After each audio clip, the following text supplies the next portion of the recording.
The Whistler.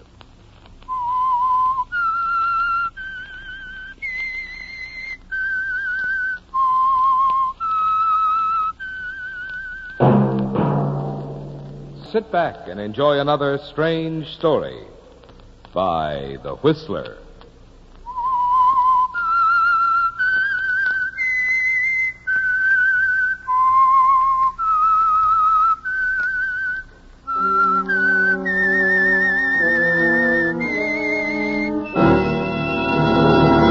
I am the Whistler, and I know many things, for I walk by night.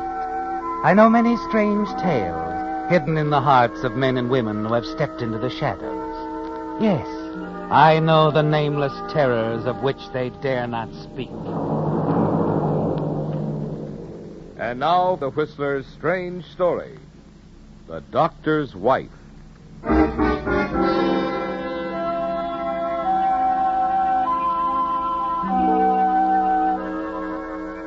The Boston firm of Beneke and Woodruff, dealers in antiques, art objects, and rare books, has welcomed scholars and collectors into its long, narrow, and dimly lit showrooms for over 100 years. And since 1850, the same motto in neat gold letters on the plate glass window reads, "A firm of integrity." But Charles Beneke, one of the present owners of Beneke and Woodruff, is too restless a man to follow in the traditional footsteps of his forebears. Even now, though his policies have brought the firm to the brink of disaster, Charles remains self-assured and unruffled as he enters the showrooms late in the afternoon and walks back to the office of his partner, Paul Woodruff. Oh, there you are, Paul. Yes, here I am. Well, I did some good. did you forge another letter by Keats, or was it Shakespeare this time? Lower your voice. What for? Because if I have to spend the next 10 years in jail, I assure you, you will be in an adjoining cell. Thanks. Okay, what happened? They proved the Keats letter was a forgery. But they couldn't prove we, or should I say, I did it. But inasmuch as we guaranteed the letter in the bill of sale... Never mind the fine print. How much? Well, the judge awarded them $100,000. 100,000. You know what that means? We're through. Now, look, I told you 5 years ago when you started working in this dirty racket that I didn't want any part of it. But you never objected to sharing the profit. That's a lie. I objected then, I object now. I never wanted to get rich quick. Forget it. We've got to get busy. Oh? Doing what? Putting the stock up for auction and filing the bankruptcy papers? Not quite. I still have the genuine Tupou first edition of Bonelli's Fables locked away. Huntington Library offered $200,000 for it. That was last month. They'll go even higher this month. I have a very unpleasant surprise for you. Another copy has turned up. Somebody was pulling your leg. Ours is the only copy in existence. Was. As you very well know, there were several copies turned out in the original printing. Another one has reared its ugly little head. It's a forgery. Yeah, sure. That's the first thing you'd think of. Well, it's not. They did an infrared check on the watermark, and Huntington says it's an exact duplicate of ours. Unmarked, perfect in every respect. Original Italian version, Bonelli's Fables, F. Tupou Press, first known printing, issued February 13th, 1485, complete with the woodcut borders. Do you want any more? Who has it? Elkin Arthur, London, is the agent for the book, but is still in possession of the guy who discovered it, Dr. Roger Brookhurst, who lives in some London suburb. What do they want for it? Elkin Arthur figures they can swing the deal for around $50,000. Ridiculously low. We have to get hold of that book. How? Even if we had $50,000, which we don't, thanks to you, Huntington already has an option on it. You seem rather pleased about the whole thing. As a matter of fact, I am. Even if I have to lose my shirt, at least I'll be through with you and your shady deals. Not just yet. I'm leaving town for a month, possibly longer. You'll remain in charge of the shop until I get back. Oh? Who says I will? I needn't remind you that in the eyes of the law, you're quite as involved in the so-called shady deals as I am. I would strongly urge you to remain at your post until I return. Where are you going? London, of course. And I'm not coming back until I get that other copy of Bonelli's Fables.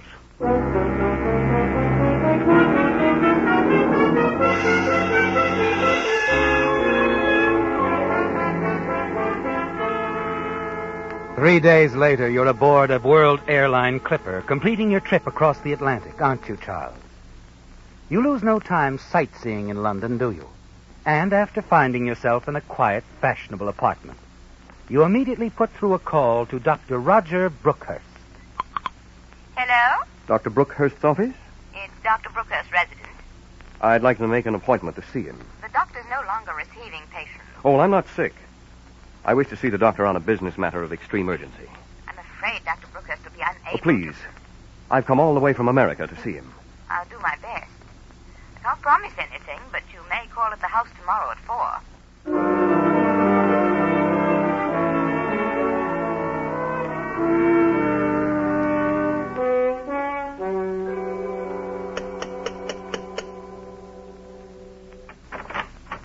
Won't you come in? Thank you. Oh, excuse me. This is Gerald Kimberly, Dr. Brookhurst's secretary, and... Charles Beneke. Please, I'm sure. Forgive me, Yvonne. My head is splitting. I must be going. I'm sorry I'll take care of it, Gerald. Don't worry. Well, then, goodbye, Yvonne. And good day to you, sir. Good day. Are you the doctor's daughter? I'm his wife, but that is a compliment. Oh, the truth. Are all Americans like you? In the presence of a beautiful woman. In that case, I had better take you upstairs to see Roger immediately. Well, if you insist. I want to warn you. He's been an invalid for some time, stomach disorder. It makes him very short-tempered. I understand. Oh, Roger, the gentleman who phoned is here. Oh, yes, the American. Show him in. How do you do, Doctor? Not very well. Sorry. Well, sir, what is this urgent business that brings you to my door? Your copy of Bonelli's Fables. You see... No, I don't. Now, look here, sir. I don't care if you came all the way from the North Pole. I have had quite enough of book buyers, book sellers, and book traders. My agent is Elkins Arthur, 84 Charing Cross Road. Consult him if you care to, but kindly leave me and my household alone.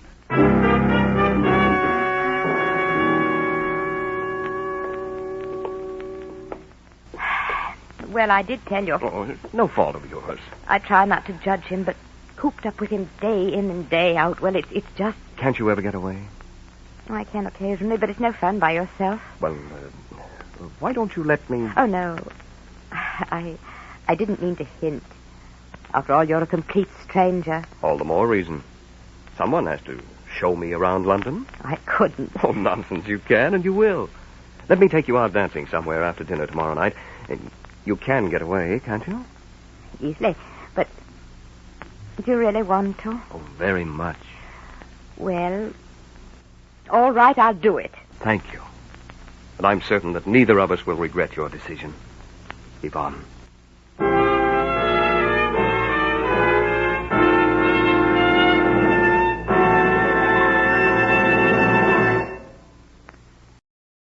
now, back to the Whistler.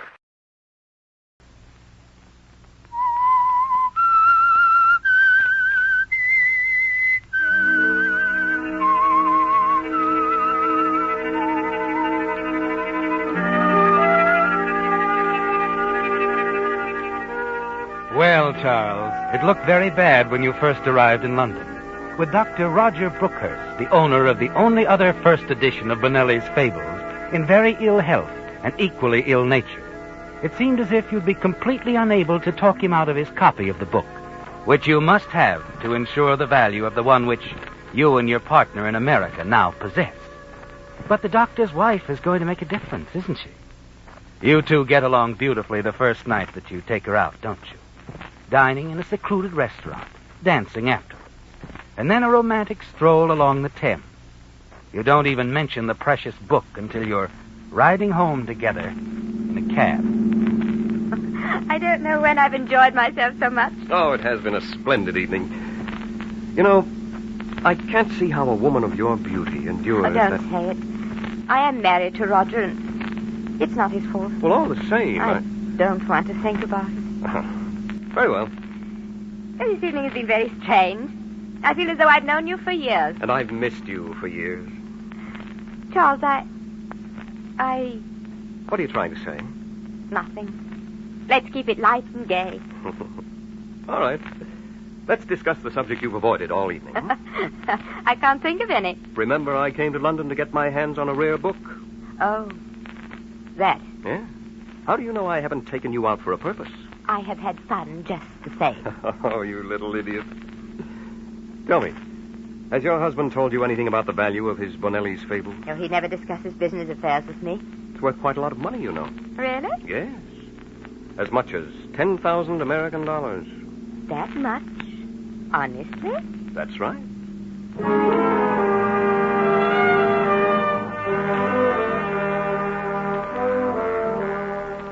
You see Yvonne the next Friday, and then the weekend after that.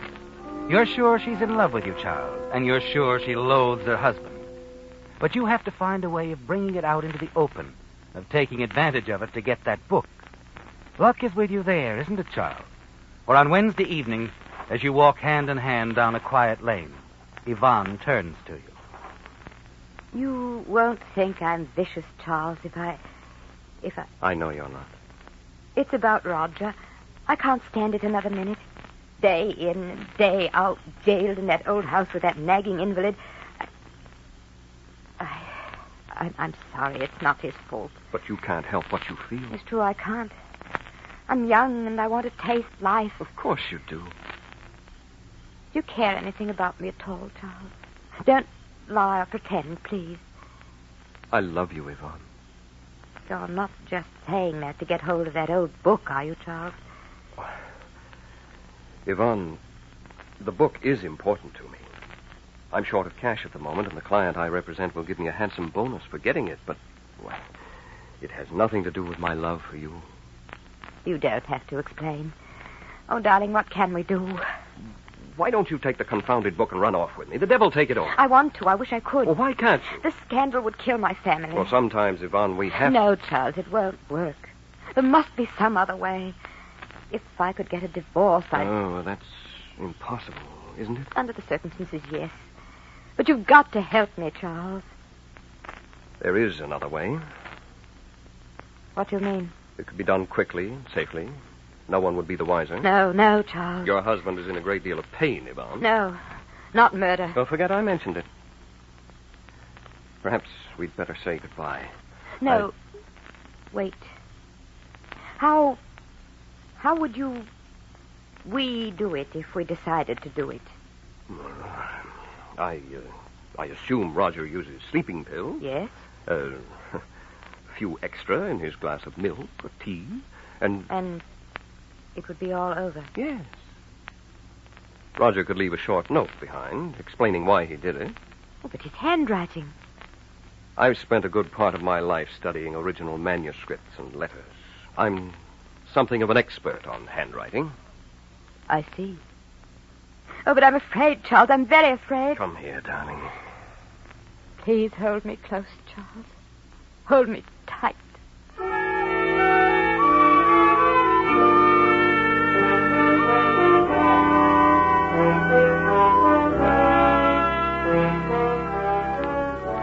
A few days later, Charles, as you sit in your lounging jacket reading a French novel, the phone rings. Oh. Hello? Charles, Yes. can you come tonight? What time? 8. All right. Don't have the cab stop in front of the house. No, of course not. Be sure no one sees you. I'll take every precaution. 8, then. 8.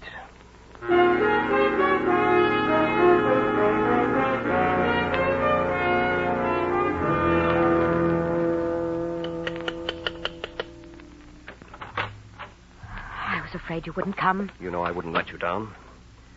Did you get everything? Yes, in here. These are his letters. Yes, and they're recent, too. Good. Here's his pen.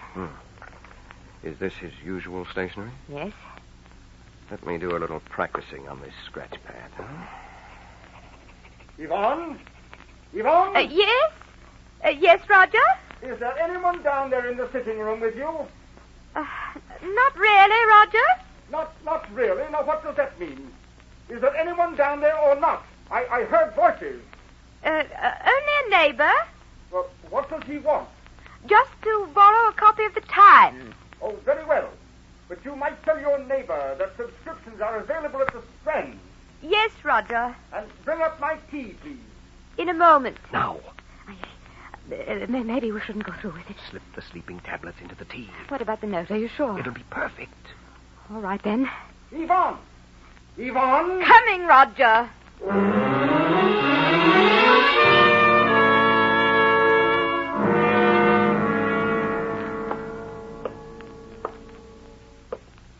Well? He's drinking the tea now. The note? How's this? I've been a burden on my wife long enough. Forgive me. Roger Brookhurst, M.D. Good. Charles, perhaps you'd better keep away until after the funeral and the inquest. Yes, of course. I'll miss you, darling. I'll miss you too, Charles. I hate to bring this up at a time like this, but we must be practical. Yes? Perhaps I ought to sell the book for you immediately. You'll need ready cash for the funeral expenses. Oh, no, Charles. They might ask about it at the inquest. Give me a week. Certainly, darling. Shall we arrange for a place to meet? What about our pub off Piccadilly Circus? Just the place. A week from today. 4 o'clock be all right? Yes. Anything else? No. I only hope I can stand the ordeal. When it gets bad, think of us in America, married, happy, together. I will. And now, upstairs. Do you suppose he's... Yes. We'd better have a look.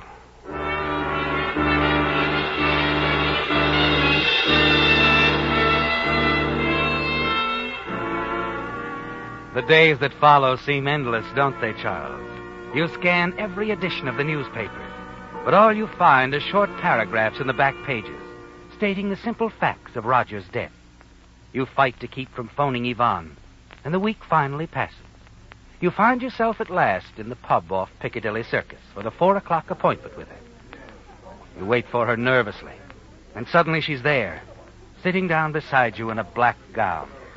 Charles, I don't dare stay very long, but it is good to see you. Yes. Everything go all right, Yvonne? Yes. Nothing suspicious at the inquest? Nothing. Good. Did you bring the book? No. Well, why didn't you? I got a sharp cablegram from my client, and I'll need his bonus to book passage for the both of us. Well, I couldn't help it.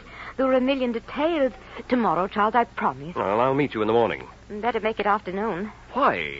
Well, because, silly, the book is in the Bank of London, and I have to get all sorts of papers signed and sealed proving I'm me and that Roger was my husband and that I have a right to his bank vault.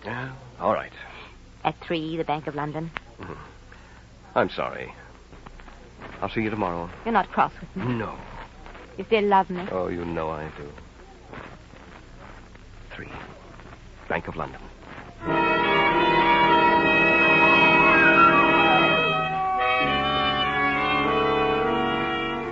You feel much better, don't you, Charles? You're certain that tomorrow afternoon you'll have your hands on the only other original printing of Bonelli's Fables. You feel a little sad about poor Yvonne, but you don't let it bother you too much. You leave the pub and walk to the World Airlines office.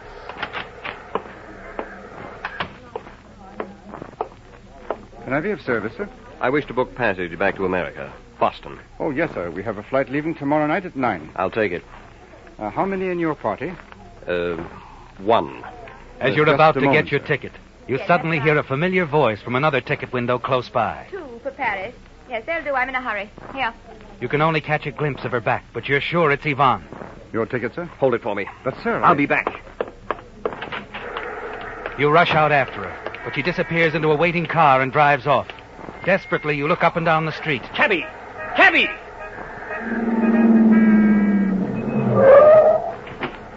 Off in, Yank. Bromley suburb, and step on it. Number and street, if you don't mind. I'll show you. Get going.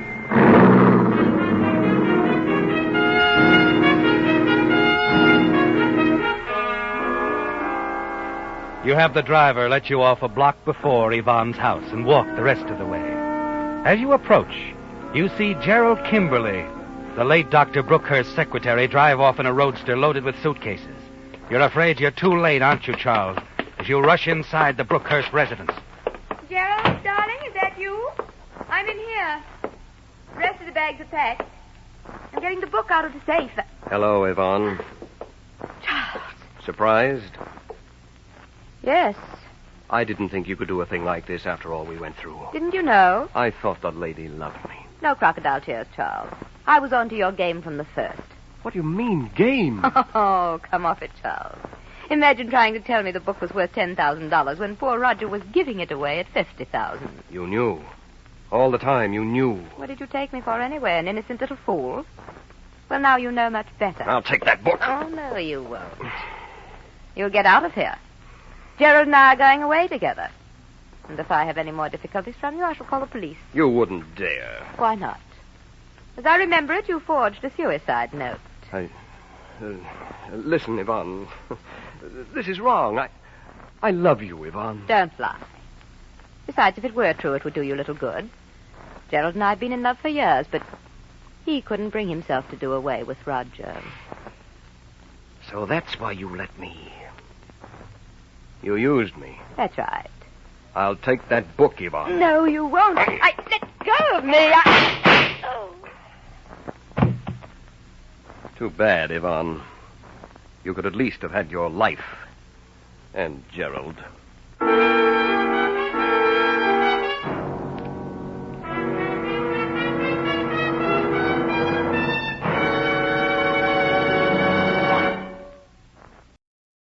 The Whistler will return in just a moment with the strange ending to tonight's story. And now back to the Whistler.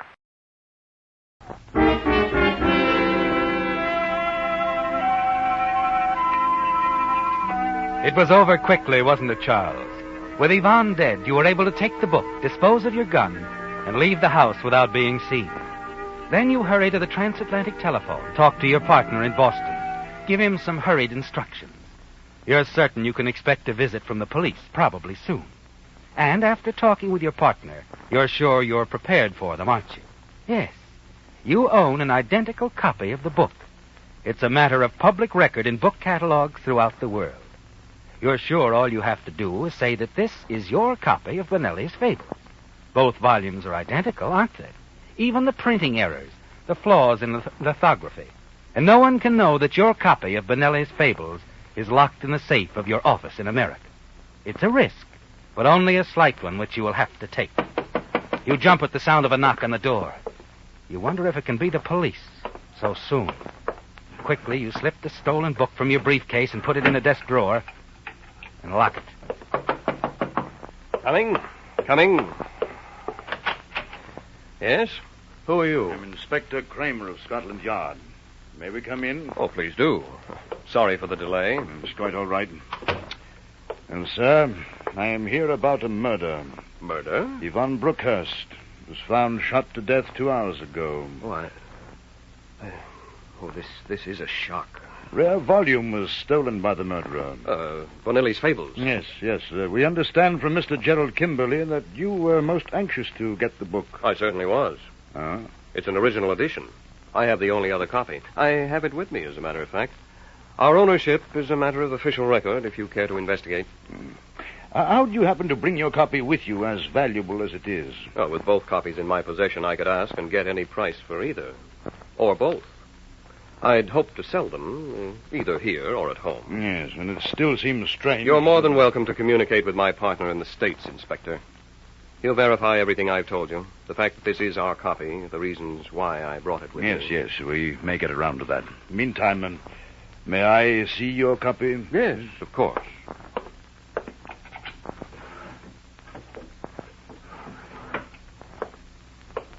Here you are, Inspector. Yeah, thank you. It's interesting. Tell me, are you familiar with the book at all? Oh, certainly. Mm-hmm. I read it twice a year. It gives me a chance to brush up on my Italian. Good. Are there any identifying marks in the book? Let's see. Yes, it turned to page 32, last line. A capital letter is missing on the first word. Any others? Mm-hmm. The donkey, beautiful woodcut on the margin of page 50. Yes? The donkey's eye is missing. Mm-hmm. Mr. Beneke, I shall have to arrest you for the murder of Yvonne Brookhurst. This is not your copy of the book. It's the Brookhurst copy. What do you mean, Inspector? What I said. You've never read this book, nor has anyone else. The 2 pages you mentioned are still uncut.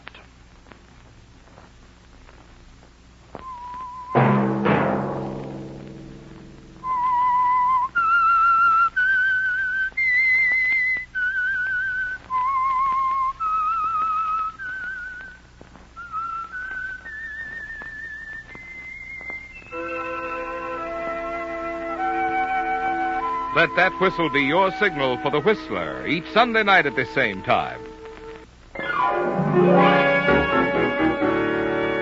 Featured in tonight's story were Bill Foreman as the Whistler, Les Tremaine, Alice Reinhardt, John Daner, Herb Rawlinson, and Donald Morrison.